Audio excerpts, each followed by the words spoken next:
Hello dear students, स्वागत है आपका मेरे YouTube channel math plus IT पर। और आज हम बात कर रहे हैं 12th क्लास के एक important topic maxima and minima, उच्चिष्ट व निम्निष्ट। एक बहुत इंपॉर्टेंट टॉपिक है। कॉम्पिटिटिव एग्जाम्स की बात करें तो उसके लिए भी, और 12th क्लास के लिए बात करें तो उसके लिए भी। यहाँ से बोर्ड एग्जाम में एक क्वेश्चन लगभग बनता ही है, लगभग ये समझिए 90% चांसेस होते हैं आपको यहाँ से क्वेश्चन मिलेगा मैक्सिमा या मिनिमा या फिर इसके एप्लीकेशंस में से। दो टॉपिक है हमारे पास, मैक्सिमा एंड मिनिमा और इसके एप्लीकेशंस। जितने भी हायर क्लासेज होंगी वहाँ पर आप जाएंगे, चाहे आप कहीं कॉलेज में BSc करने जा रहे हो या BTech वगैरह के टेक्निकल कोर्सेज में जा रहे हो, तो भी आपको वहाँ पर मैक्सिमा मिनिमा से मुलाकात करनी ही पड़ेगी। तो एक इम्पोर्टेंट टॉपिक है, आपको ध्यान से समझ के चलना है। हम इसके बारे में विस्तृत आराम से धीरे धीरे हर एक पहलू को लेकर के, हर एक टॉपिक को लेकर के अच्छे से समझाने की कोशिश करेंगे। यदि आपको एक बार ये चीज़ समझ में आ गई तो आगे आने वाली 2 एक्सरसाइज हैं वो आप बड़ी ही आसानी से हल कर जाएंगे। तो आइए शुरुआत करते हैं हम उच्चिष्ट एवं निम्निष्ट की।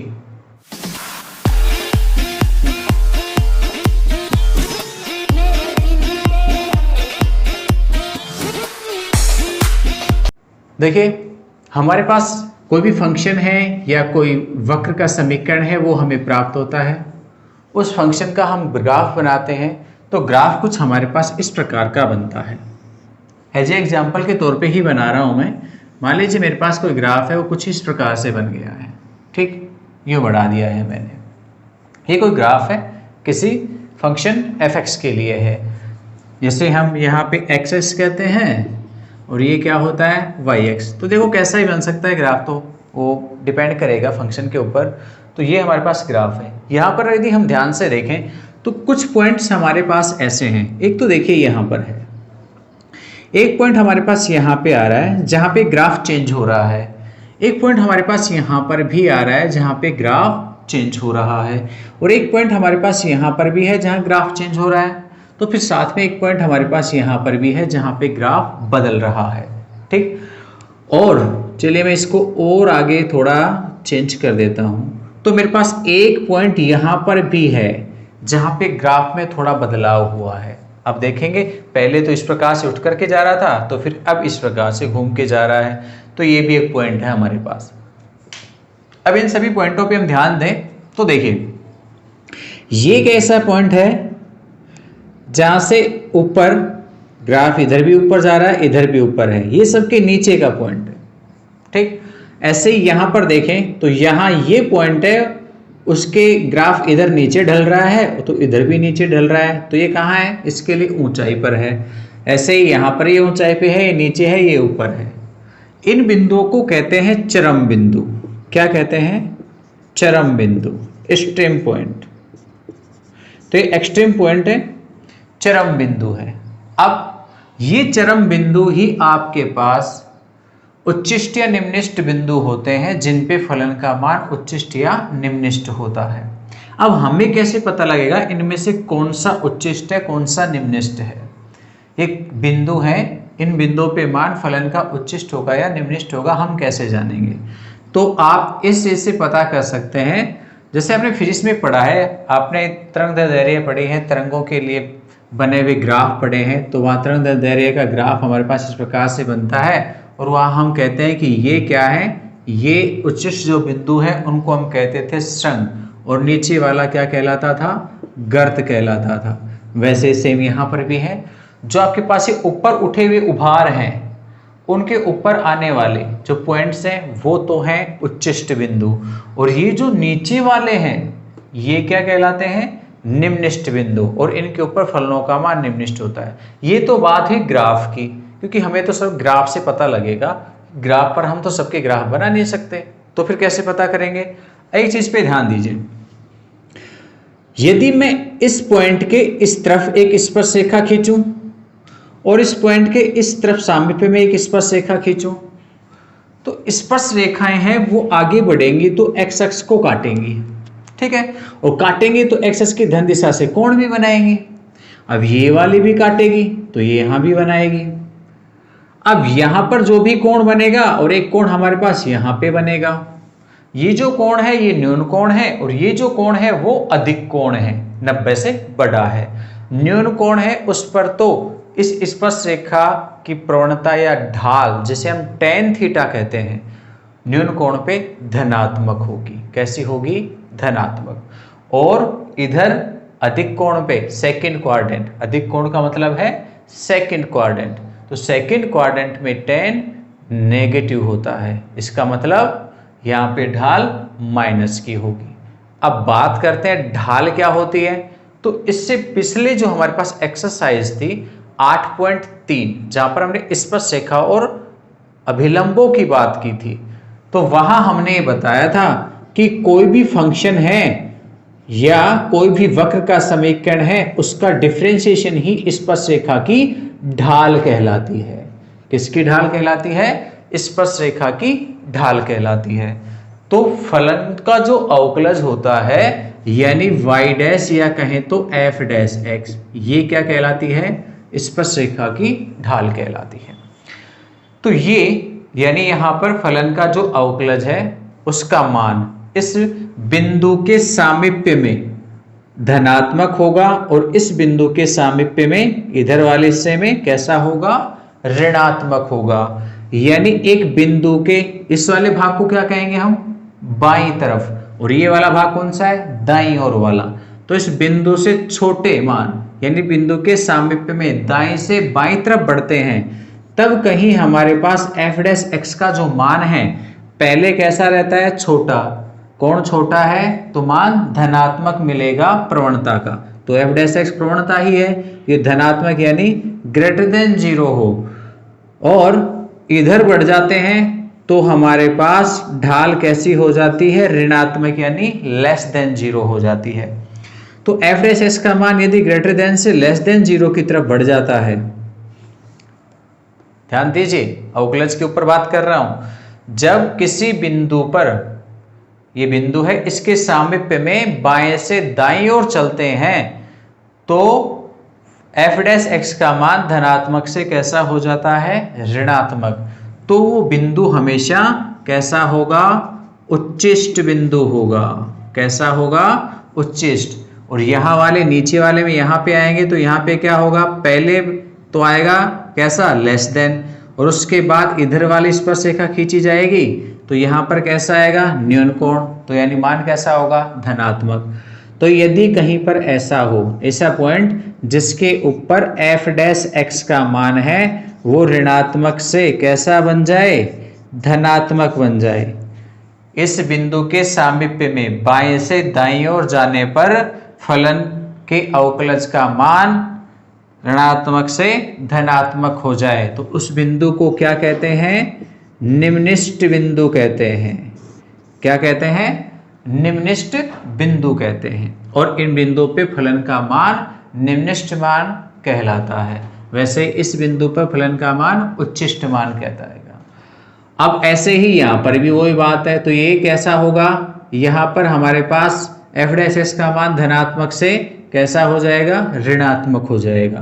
तो ये कैसा हो गया? उच्चिष्ट हो गया। ये निम्निष्ट होगा, ये उच्चिष्ट होगा।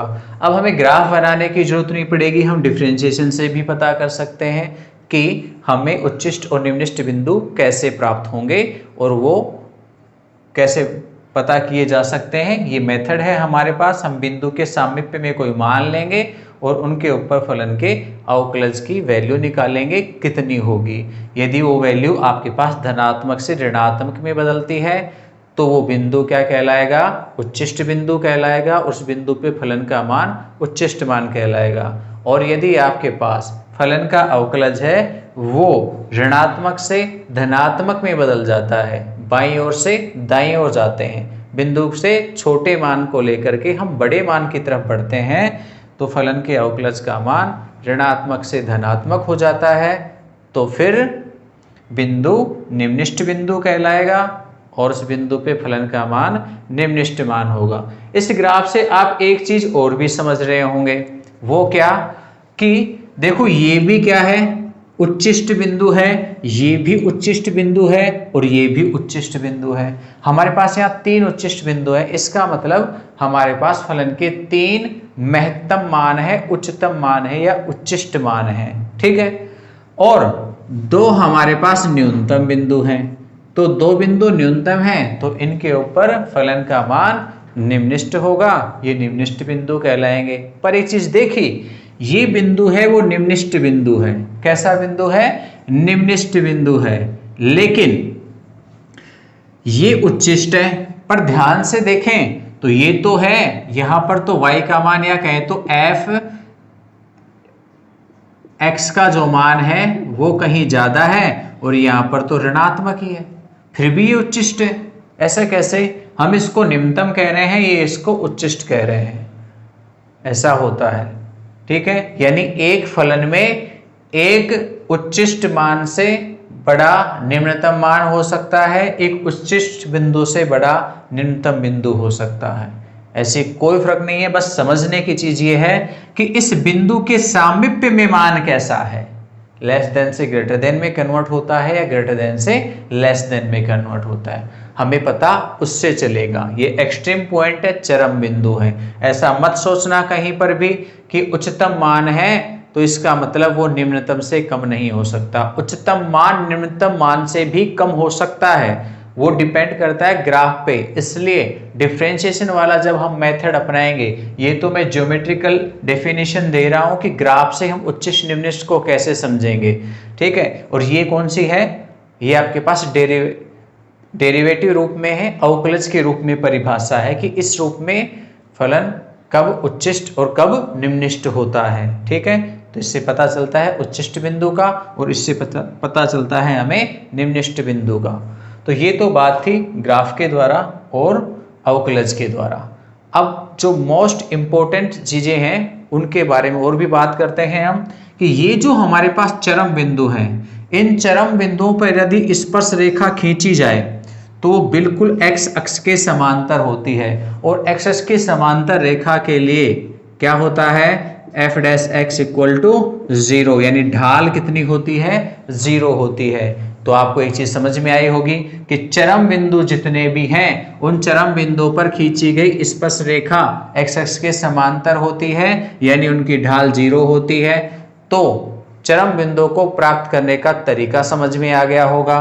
क्या करेंगे? फलन का डिफरेंशिएशन करेंगे और डिफरेंशिएशन को 0 के बराबर रख देंगे, और जो ही हम उसे 0 के बराबर रखेंगे हमारे पास एक्सट्रीम पॉइंट यानी चरम बिंदु आ जाएंगे। अब ये तो बात हुई उच्चिष्ट और निम्निष्ट बिंदुओं की।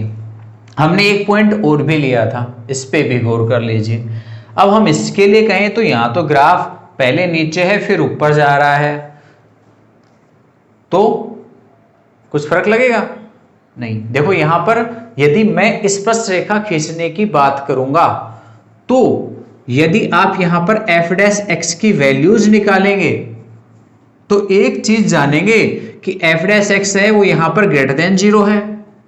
फिर ऊपर इस बिंदु के ऊपर वाले भाग में कोई बिंदु ले, वहां पर निकालेंगे तो वहां पर भी f डैश x कैसा है? ग्रेटर देन 0 है। तो बिंदु के नीचे वाले भाग में भी आपके पास फलन का अवकलज वही है, यानी धनात्मक है, और बिंदु के ऊपर वाले भाग में भी आपके पास फलन का अवकलज है, यानी बाएं से दाएं ओर बढ़ते हैं तो फलन का अवकलज का चिन्ह नहीं बदलता, धनात्मक है तो धनात्मक ही रहता है, या ऋणात्मक है तो फिर वो ऋणात्मक ही रहता है, यानी अवकलज के चिन्ह पर कोई परिवर्तन नहीं आता। तो इस प्रकार की कंडीशंस किसी बिंदु पर मिलती है तो उस बिंदु को एक्सट्रीम पॉइंट तो कहते हैं, पर वो उच्चिष्ट या निम्निष्ट नहीं होगा। उसे क्या कहते हैं? इसे बोलते हैं नति परिवर्तन बिंदु। क्या बोलते हैं? नति परिवर्तन बिंदु। यानी यहां पर केवल ग्राफ है, उसकी दिशा बदल रही है, यानी शेप बदल रही है, ऐसा नहीं है कि वैल्यूज में परिवर्तन आ रहा है। यदि ध्यान से देखेंगे तो यहां पर जो जो हम x का मान बढ़ा रहे हैं तो fx या कहें तो y का मान बढ़ रहा है, इसमें कोई बदलाव नहीं है। लेकिन इनमें है, यदि मैं बिंदु को यहां पे रखता हूं तो fx आपके पास क्या हो रहा है? यहां से fx की वैल्यू जो मिलेगी वो जो जो हम ऊपर जाएंगे बढ़ती जाएगी, लेकिन इस एक्सट्रीम पॉइंट पे, चरम बिंदु पे पहुंचने के बाद मान वापस घटना शुरू हो जाते हैं। पर यहां तो नहीं हो रहा ऐसा, यहाँ तो आप बिंदु रखेंगे और रखते जाओ, बिंदु को क्रॉस कर जाओ, मान बढ़े ही जाएंगे, वापस घटेंगे नहीं। या फिर ऐसा नहीं होगा कि पहले घट रहे हो और बाद में बढ़ना शुरू हो गए हो, ऐसा परिवर्तन नहीं आ रहा है। जैसे यहाँ है, पहले तो क्या हो रहा है, x का मान घट रहा है, नेगेटिव है नीचे की तरफ, तो जो नीचे की तरफ जा रहा है तो घट रहा है जो x बढ़ाते हैं, लेकिन फिर और x बढ़ाते हैं तो वापस बढ़ना शुरू हो जाता है। यानी इस बिंदु को पार करते ही मान में परिवर्तन आ गया, पहले घट रहा था फिर बढ़ना शुरू हो गया। तो ये बात है यहाँ पर। तो इस वाले बिंदु में वो बात नहीं है कि यहाँ पर मान है वो बाएं से दाएं की ओर बढ़ते हैं तो f' की वैल्यूज में परिवर्तन नहीं मिलता। यदि वो धनात्मक है तो धनात्मक ही रहता है, ऋणात्मक है तो ऋणात्मक ही रहता है। तो इस वाली कंडीशन में इस एक्सट्रीम पॉइंट को क्या कहते हैं, एक्सट्रीम पॉइंट को नति परिवर्तन, इस चरम बिंदु को नति परिवर्तन बिंदु कहते हैं। तो आइए अब हम बात करते हैं अवकलज की सहायता से हम मैक्सिमा और मिनिमा को कैसे प्राप्त कर सकते हैं, उच्चिष्ट बिंदु और निम्निष्ट बिंदु को कैसे प्राप्त किया जा सकता है, साथ ही फलन का उच्चतम और निम्नतम मान कैसे निकाला जा सकता है। देखिए अवकलज के रूप में परिभाषा क्या है, हमने वैसे समझाया है, अभी लिख के समझा रहे हैं उस चीज को। अवकलज के रूप में उच्चिष्ट और निम्निष्ट की परिभाषा क्या है। उच्चिष्ट, यदि किसी अंतराल I में किसी बिंदु x बराबर a के सामीप्य में बाएं से दाईं ओर आने पर, बाएं से यानी छोटे मानों से बड़े मानों की ओर तरफ बढ़ते हैं हम, तब f' का मान धनात्मक से ऋणात्मक हो जाए तो x बराबर a को क्या कहते हैं, उच्चिष्ट बिंदु कहते हैं। और उस बिंदु पर फलन का मान निकलेगा उसे उच्चिष्ट मान कहेंगे। वैसे ही निम्निष्ट है, जब किसी बिंदु x बराबर a के सामीप्य में f' का मान है वो ऋण से धनात्मक हो जाता है तो x बराबर a बिंदु निम्निष्ट बिंदु कहलाता है। और तीसरी कंडीशन है नति परिवर्तन बिंदु की, यदि x बराबर a के सामीप्य में f' का चिन्ह है वो समान ही रहता है, यानी धनात्मक से धनात्मक ही मिलता है और ऋणात्मक से ऋणात्मक ही मिलता है। बाएं से दाएं जाने पर कोई फर्क नहीं पड़ता, f' का चिन्ह वैसा ही रहता है, यानी एक समान मान देता है। संख्यात्मक रूप से नहीं, चिन्हों के रूप में कह रहा हूं, यानी धनात्मक से धनात्मक में ही रहता है, ऋणात्मक से ऋणात्मक में ही रहता है। तो इस प्रकार के बिंदु को नति परिवर्तन बिंदु कहते हैं। ये मेथड भी हमें आगे काम में लेना है उन फलनों के लिए, इसे प्रथम कोटि अवकलज परीक्षण भी कहते हैं। उच्चिष्ट निम्निष्ट का कौन सा परीक्षण कहते हैं, प्रथम कोटि अवकलज परीक्षण। प्रथम कोटि इसलिए कि इसमें केवल एक बार डिफरेंशिएशन होता है, तो प्रथम कोटि अवकलज परीक्षण भी कहा जाता है इसको। और ये परीक्षण कब काम आता है, जब कोई फलन आपके पास ऐसा है जिसका एक बार डिफरेंशिएशन करना तो आसान है, लेकिन एक के बाद में आगे के डिफरेंशिएशन करना जटिल हो जाता है, तो फिर वहां पर इस प्रथम कोटि अवकलज परीक्षण को ही काम में लिया जाता है। यानी ऐसे फंक्शंस जिनमें एक डिफरेंशिएशन किया जाना तो संभव है, लेकिन आगे के डिफरेंशिएशन या तो हो नहीं पाते हैं या फिर उनको करना बहुत ही जटिल हो, तो वहां पर हम इस मेथड को काम में लेंगे और इसे कहते हैं प्रथम कोटि अवकलज परीक्षण। यानी इन परिभाषाओं को काम में लेते हुए हम आगे निम्निष्ट या उच्चिष्ट को ज्ञात करेंगे। ठीक है, चलिए अब हम बात करते हैं, इंपॉर्टेंट है हमारे पास, वो है कि बहुकोटि अवकलज परीक्षण।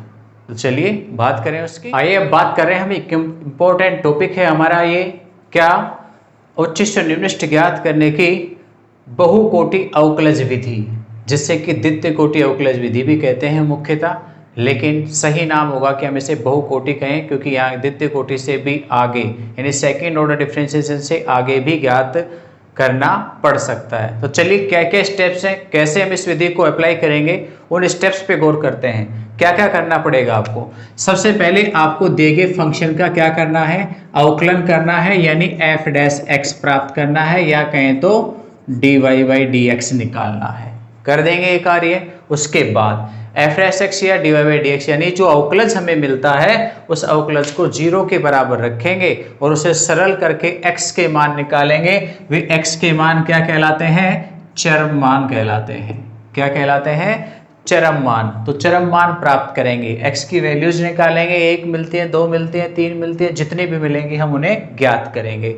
फिर क्या करना है, दिए गए फंक्शन का सेकेंड ऑर्डर डिफरेंशिएशन करेंगे, सेकंड ऑर्डर ही करेंगे, थर्ड ऑर्डर, फोर्थ ऑर्डर, ये तीसरा ऑर्डर का है, आगे चौथे ऑर्डर का, पांचवें ऑर्डर का, छठे ऑर्डर का, ये भी निकालने पड़ सकते हैं, वो आगे निकालने की आवश्यकता होगी। तो फर्स्ट ऑर्डर के बाद में फिर कौन सा करना है, सेकेंड ऑर्डर डिफरेंशिएशन करना है। फिर क्या करना है, देखिए जब सेकेंड ऑर्डर डिफरेंशिएशन मिल जाए तो यहाँ जो चरम बिंदु मिले हैं उनको क्रम से एक एक को लेंगे।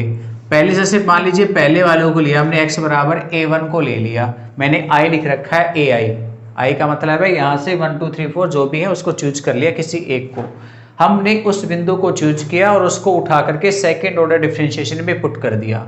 और जो ही हम पुट करेंगे तो हमारे पास संख्यात्मक मान आएगा। वो संख्यात्मक मान यदि लेस देन जीरो है, कैसा है, ऋणात्मक है, लेस देन जीरो है, तो उस कंडीशन में इस बिंदु को हम उच्चिष्ट बिंदु कहते हैं। ठीक है, यदि f dash x less than zero हो तो उच्चिष्ट बिंदु कहलाएगा। और यदि उसी बिंदु पर लेस देन ना होके कैसा मिले, धनात्मक मिले, ग्रेटर देन जीरो हो, तो फिर वो बिंदु निम्निष्ट बिंदु कहलाएगा। इन चीजों का ध्यान रखना है बिल्कुल अच्छे से, ये दोनों शर्तें हैं। अब यदि ऐसा हो कि हमने जो बिंदु लिया उस बिंदु पे हमने सेकेंड ऑर्डर डिफरेंशिएशन का मान निकाला और संयोग से ऐसा हो सकता है कि वो क्या मिल जाए, जीरो मिल जाए, तो ऐसी कंडीशन भी हो सकती है। तो हमने उस बिंदु को रखा और मान लीजिए सेकेंड ऑर्डर डिफरेंशिएशन जीरो मिला, तो फिर हम क्या करेंगे, थर्ड ऑर्डर डिफरेंशिएशन करेंगे, तीसरा डिफरेंशिएशन करेंगे, थर्ड ऑर्डर डिफरेंशिएशन करेंगे। फिर थर्ड ऑर्डर डिफरेंशिएशन में हम उस बिंदु को फिर रखेंगे और इस बार रखने पर यदि वो नॉट इक्वल टू जीरो, यानी चाहे धनात्मक आए चाहे ऋणात्मक आए लेकिन जीरो नहीं आना चाहिए, यदि वो जीरो नहीं आता है तो हम उस बिंदु को कहेंगे वो नति परिवर्तन बिंदु है। कैसा बिंदु है, नति परिवर्तन बिंदु है, यानी न तो वो उच्चिष्ट होगा न ही वो निम्निष्ट होगा। पर यदि ऐसा हो जाए कि हमने उस बिंदु को रखा और थर्ड ऑर्डर डिफरेंशिएशन भी हमको क्या मिल गया, जीरो मिल गया, ऐसी संभावना भी हो सकती है कि हमें थर्ड ऑर्डर डिफरेंशिएशन पर भी दिए गए बिंदु पर मान है वो जीरो मिल सकता है। यदि वो जीरो मिल जाए तो फिर हम क्या करेंगे, फोर्थ ऑर्डर डिफरेंशिएशन निकालेंगे। f और 4 डैश लगाए हैं, इसका मतलब है फोर्थ ऑर्डर डिफरेंशिएशन। तो हमने फोर्थ ऑर्डर डिफरेंशिएशन किया, उस फोर्थ ऑर्डर डिफरेंशिएशन में भी हम उस बिंदु ai को पुट करेंगे जिस पर थर्ड ऑर्डर डिफरेंशिएशन में जीरो मिला था, उस बिंदु को उठा के यहाँ रखेंगे फोर्थ ऑर्डर डिफरेंशिएशन में। और यदि फोर्थ ऑर्डर डिफरेंशिएशन आपके पास लेस देन जीरो यानी ऋणात्मक आता है तो हम कहेंगे बिंदु कैसा है, उच्चिष्ट है। और यदि धनात्मक आता है तो क्या कहेंगे, धनात्मक के लिए बताया था हमने, क्या कहेंगे, निम्निष्ट है। तो ये प्रक्रिया थी हमारे पास। ऐसा भी हो सकता है कि फोर्थ ऑर्डर डिफरेंशिएशन में भी जीरो मिल सकता है। ठीक है, तो जो चरम बिंदु हमें यहाँ मिलेंगे हम उन बिंदुओं को लेके आगे बढ़ेंगे और उन बिंदुओं पर यदि सम कोटि वाले जितने भी आपके पास डिफरेंशिएशन है उनमें वैल्यूज जीरो आ जाती है तो फिर आपको यही प्रक्रिया आगे बढ़ानी है। हो सकता है आपको पांचवा भी निकालना पड़े, चौथे पर भी जीरो आ जाए तो आपको फिफ्थ ऑर्डर डिफरेंशिएशन निकालना पड़ेगा। फिर हम इसमें चेक करेंगे यदि वो नॉट इक्वल टू जीरो है। विषम कोटि वाले जितने भी अवकलज होंगे वहां पर केवल इतना ही चेक करना है कि वो वहां जीरो है या नहीं है। तो देखो तीसरे पे हमने चेक किया जीरो है या नहीं है, नहीं है तो नति परिवर्तन बिंदु कहलाएगा, और यदि जीरो है तो फिर सम कोटि वाले डिफरेंशिएशन होंगे। फिर वो सेकंड हो सकता है, फोर्थ हो सकता है, सिक्स्थ हो सकता है या फिर इसी क्रम में और भी आगे का। तो यानी यहाँ डिफरेंशिएशन रुकने वाला नहीं है। इसीलिए हमने कहा कि इस विधि का नाम हम क्या कह रहे हैं, बहुकोटि, एक से अधिक डिफरेंशिएशन यहाँ होंगे इसलिए। पर ये विधि वहीं अप्लाई होगी जहां पर हम किसी फंक्शन का आसानी से डिफरेंशिएशन कर सकते हैं। ये भी दिमाग में रखना, ऐसा नहीं कि कोई फंक्शन ऐसा जिसका डिफरेंशिएशन ही नहीं हो रहा हमारे पास। मान लीजिए हमारे पास रूट का कोई फंक्शन है और उसमें एक रूट के 2-3 हमारे पास जटिल रूप में आपके पास फंक्शन बना हुआ है, आप एक डिफरेंशिएशन तो कर लेंगे बड़ी मुश्किल से जैसे तैसे, फिर आगे वाले डिफरेंशिएशन आपको कठिनाई पैदा कर देंगे, वो हो ही नहीं पाएंगे। तो second order, third order, fourth order, ये तो बहुत बड़ी बात हो जाएगी कि आगे हम निकाल पाएँ। तो ये विधि कहीं वहाँ लगानी है जहाँ सिंपली आप आराम से डिफरेंशिएशन कर सकते हैं। समझ गए इस चीज़ को, ये ध्यान रखना है आपको कि सेकेंड ऑर्डर डिफरेंशिएशन या फोर्थ ऑर्डर डिफरेंशिएशन में यदि वैल्यू 0 मिलती है तो फिर आपको आगे डिफरेंशिएशन करके देखने हैं विषम ऑर्डर वाले। विषम ऑर्डर वाले में नॉट इक्वल टू 0 आना चाहिए, तब तो कहलाएगा नति परिवर्तन बिंदु, और 0 आ जाता है तो फिर हम आगे वाले डिफरेंशिएशन और करेंगे सम ऑर्डर वाले, यानी 2 या 4 या 6 वाला। तो सम ऑर्डर वाले में आपको लेस देन या ग्रेटर देन मान मिलना चाहिए, तब निम्निष्ट या उच्चिष्ट कहलाएंगे। और विषम ऑर्डर वाले में नॉट इक्वल टू 0 मिलता है तो क्या कहलाएगा, नति परिवर्तन बिंदु। ये ध्यान देने की दो चीजें हैं। तो ये थी हमारे पास उच्चिष्ट और निम्निष्ट से संबंधित जानकारी। कैसे करेंगे, आइए हम एक दो उदाहरण कराते हैं आपको। तो चलिए शुरुआत करते हैं उदाहरणों की। एग्जाम्पल 23 देखो, उसका पहला पार्ट हमने लिखा है। एग्जाम्पल 23 से उच्चतम तथा निम्नतम मान जो भी हैं ज्ञात कर दीजिए, यदि हैं तो बता दीजिए क्या होंगे। उसका फर्स्ट पार्ट है y बराबर 2x - 1 का होल स्क्वायर प्लस में 3 है। तो हमने जो मेथड समझाया हम उसकी सहायता से आपको बताते हैं। उसके लिए उच्चतम या निम्नतम मान जो उपलब्ध हैं वो क्या क्या हो सकते हैं। तो हम क्या करेंगे, इसका सबसे पहले हम करेंगे अवकलन, डिफ्रेंशिएशन करेंगे। तो क्या मिलेगा, dy/dx क्या हो जाएगा 2 और 2x - 1, और 2x - 1 का डिफ्रेंशिएशन करेंगे तो 2 × 1 और -1 का 0, और 3 का भी क्या हो जाएगा, 0 हो जाएगा। तो फाइनली हमारे पास dy/dx जो हमारे पास आएगा वो होगा 2 × 2 4 और 2x - 1। ठीक, सेकंड स्टेप हमने बताई थी कि डिफरेंशिएशन को 0 के बराबर रख करके हम चरम बिंदु यानी एक्सट्रीम पॉइंट ज्ञात कर लेंगे। तो हम इसे रखेंगे 0 के बराबर। 4 गुणा में 2x - 1 बराबर 0, तो यहाँ से 2x - 1 बराबर 0 या x बराबर 1/2। हमारे पास एक बिंदु आया। अब ये उच्चतम भी हो सकता है, ये निम्नतम बिंदु भी हो सकता है, या फिर ये नति परिवर्तन बिंदु भी हो सकता है। पर फिलहाल हम इसके लिए सेकेंड ऑर्डर डिफरेंशिएशन और करते हैं। ये तो हो गया चरम बिंदु, और ये हमारे पास क्या है, फर्स्ट ऑर्डर डिफरेंशिएशन। इसका एक बार और दोबारा डिफरेंशिएशन करते हैं, यानी again differentiation with respect to x। तो क्या हो जाएगा, d²y/dx² इक्वल टू, क्या कीजिए डिफरेंशिएशन, तो 8 और 4 से गुणा कर लेना, या फिर 4 को चलो बाहर रहने दो, 2 × 1 और 1 का क्या हो जाएगा 0। तो कितना मिला, ये 8 मिल गया। अब ये बिंदु है x बराबर 1/2। खैर बिंदु मिला हमें x बराबर 1/2, ये x पे डिपेंड ही नहीं कर रहा, हम x का मान रखें या ना रखें ये 8 ही रहने वाला है। तो सेकेंड ऑर्डर डिफरेंशिएशन है वो 8 है, और 8 कैसी संख्या है, ग्रेटर देन 0 है, धनात्मक है। इसका मतलब हमने कहा था सेकेंड ऑर्डर डिफरेंशिएशन जब ग्रेटर देन 0 हो तो बिंदु के ऊपर फलन का मान है वो निम्नतम होता है, और बिंदु को निम्नतम बिंदु कहते हैं। तो हमारे पास दो चीजें आई, x बराबर 1/2 निम्नतम बिंदु है, और उसके ऊपर फलन का निम्नतम मान है वो हम ज्ञात कर देंगे। इसलिए x बराबर 1/2 फलन का निम्नतम बिंदु है।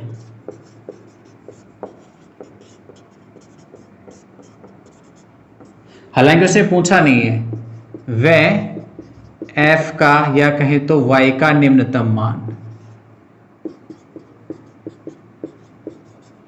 क्या होगा, फंक्शन में रख देंगे y बराबर 2x की जगह पर 1/2 - 1 का होल स्क्वायर और प्लस में 3, ये कट जाएगा, ये 0 हो जाएगा, तो y बराबर 3। तो y बराबर 3 इस फंक्शन का निम्नतम मान है, सबसे कम मान। अब ये तो बात हुई ये मेथड की जो हमने अभी बताया आपको, क्या, बहुकोटि अवकलज परीक्षण, उसकी सहायता से हमने ज्ञात किया कि ये क्या है। पर ये क्वेश्चन इतना छोटा सा है कि हम इसे 2 लाइनों में भी सोल्व कर सकते हैं। तो ध्यान दीजिए, कंपटीशन में यदि ऐसा क्वेश्चन मिलता है तो हम उसे 2 लाइनों में कैसे सोल्व करेंगे यदि उच्चतम या निम्नतम मान पूछता है। तो देखो जब बिंदु की बात है तब तो ये मेथड अपनाना ही पड़ेगा क्योंकि आपको बिंदु निकालना ही पड़ेगा, लेकिन जब सीधे ही मान पूछ रहा हो तो क्या करना है उसे समझ लीजिए। हम इतना जानते हैं, ये तो यहाँ पे फिनिश हो गया, हम इतना जानते हैं 2x - 1 का होल स्क्वायर है ना, वो कैसी राशि है, ग्रेटर देन इक्वल टू 0 है। सही है, कैसी है, ग्रेटर देन इक्वल टू 0। पर इसमें कितना जुड़ रहा है, 3 और जुड़ रहा है, तो मैं क्या कर देता हूं इसमें 3 और जोड़ देता हूं। तो 2x माइनस 1 का होल स्क्वायर प्लस 3, यदि इस पक्ष में 3 जोड़ूंगा तो इधर भी 3 जोड़ूंगा, ये क्या बन गया y, तो y greater than equal to 3। It means y की जो वैल्यूज है वो 3 के बराबर या उससे ज्यादा होगी। इसका मतलब सबसे कम मान या कहें तो निम्नतम मान कितना हुआ, 3। भाई उसने इतना ही पूछा है कि निम्नतम या उच्चतम मान बता दीजिए, तो हमको मिल गया। क्या है यहाँ पर, निम्नतम मान विद्यमान है, मिनिमम 3 हो सकता है या उससे ऊंचा कितना भी हो सकता है, आगे की लिमिट इधर नहीं है। इसका मतलब यहाँ उच्चतम मान तो नहीं है पर निम्नतम मान विद्यमान है और वो कितना है, 3 है। तो हम तो इतनी बड़ी प्रोसेस करके निकाल के लाए कि y बराबर 3 आ रहा है, और ये सिंपल से रूप में है कि हमारे पास y कितना है, निम्नतम 3 या उससे बड़ा जितना है वो हम ज्ञात नहीं कर सकते। इसका मतलब उच्चतम तो नहीं पता लेकिन निम्नतम मान पता है। तो आप इस प्रकार से यदि कोई कम्पिटिटिव एग्जाम्स में क्वेश्चन मिलता है और वहां पर मान पूछता है फंक्शन का, तो आप इस रूप में शॉर्ट में आसानी से निकाल सकते हैं। लेकिन बिंदु पूछता है कि निम्नतम बिंदु बताओ, तब तो आपको डिफरेंशिएशन करना ही पड़ेगा। ठीक है, तो ये बात हुई हमारे पास उच्चतम या निम्नतम की। यदि ये वैल्यूज आपके पास लेस देन 0 आ जाती तो हम क्या कह देते, इसको उच्चतम कह देते। फिलहाल के लिए ये हमारे पास एक एग्जाम्पल हुआ, और करेंगे हम विस्तृत चर्चा इसके बारे में। लेकिन अब वापस लौटते हैं उच्चतम और निम्नतम फंक्शनों में, वो उच्चतम या निम्नतम जो हमारे पास बिंदु हैं, उन बिंदुओं को हम कैसे पता करेंगे। उनकी भी कैटेगरीज हैं, एक तो आपके पास है स्थानीय उच्चतम, स्थानीय निम्नतम, और दूसरे होते हैं निरपेक्ष उच्चतम, निरपेक्ष निम्नतम। तो ये जो हम निकाल रहे हैं, ये जो हमने अब तक बात की है, वो सारे हमारे पास स्थानीय यानी लोकल मैक्सिमा या लोकल मिनिमा के रूप में थे। अब हम बात करेंगे निरपेक्ष उच्चतम व निरपेक्ष निम्नतम की। तो निरपेक्ष उच्चतम और निरपेक्ष निम्नतम होते क्या हैं, डेफिनेशन है वैसे ही समझ जाओगे आप कि एक दिए गए अंतराल में आपके पास fx का सबसे बड़ा मान, सबसे महत्तम मान, वो क्या कहलाता है, निरपेक्ष उच्चतम मान कहलाता है। और सबसे निम्नतम मान वो क्या कहलाएगा, निरपेक्ष निम्नतम मान कहलाएगा। तो ये ध्यान रखना, निरपेक्ष निम्नतम और निरपेक्ष उच्चतम मान है वो पूरे अंतराल में एक ही होता है। ठीक है, एक निरपेक्ष उच्चतम होगा और एक निरपेक्ष निम्नतम होगा, लेकिन लोकल मिनिमा और लोकल मैक्सिमा ये आपके पास एक दिए गए इंटरवल में कितने भी हो सकते हैं, 2 हो जाए, 3 हो जाए, 4 हो जाए। समझ में आ रही बात। जो ग्राफ मैंने बना करके बताया था, एक बार मैं फिर से उसको ड्रा करने की कोशिश करूं तो मान लीजिए मेरे पास वो ग्राफ कुछ इस प्रकार से है जो मैंने यहाँ पे बना दिया है। अब यहाँ पे मैं बात करूं तो ये मेरे पास क्या है, लोकल मैक्सिमा है, ये भी क्या है, लोकल मैक्सिमा है, और ये भी क्या है, लोकल मैक्सिमा है। ये क्या है, लोकल मिनिमा यानी स्थानीय निम्नतम मान है 2 और स्थानीय उच्चतम मान है कितने, 3।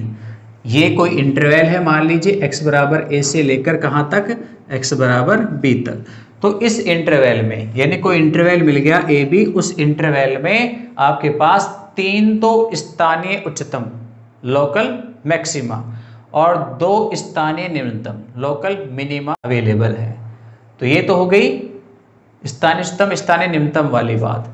लेकिन यदि पूछा जाए इसमें निरपेक्ष उच्चतम और निरपेक्ष निम्नतम मान बता दो, वो क्या होंगे, तो सबसे बड़ा मान यानी fx का सबसे बड़ी जो वैल्यूज आएगी यहां पर मिलेगी। जहां सबसे ऊंचा होगा वही आपके पास सबसे अधिक मान देगा, तो यहां से fx का मान आपके पास सर्वाधिक आएगा।